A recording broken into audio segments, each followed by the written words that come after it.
நம்ம திருவள்ளூர் மாவட்ட செய்திகள்.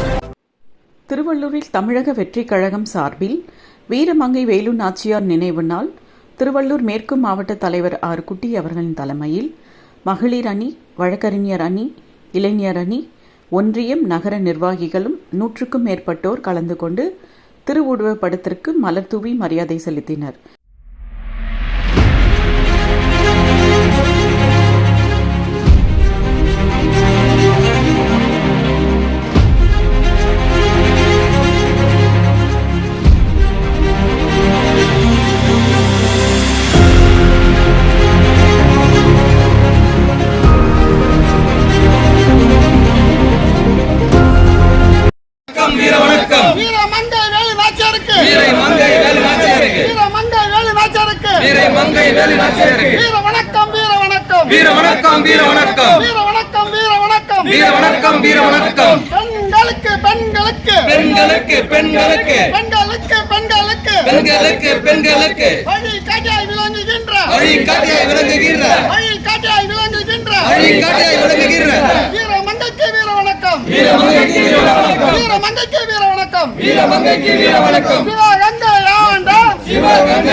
இது போன்ற செய்திகளை காண எங்கள் சேனலை லைக் பண்ணுங்க, ஷேர் பண்ணுங்க, சப்ஸ்கிரைப் பண்ணுங்க.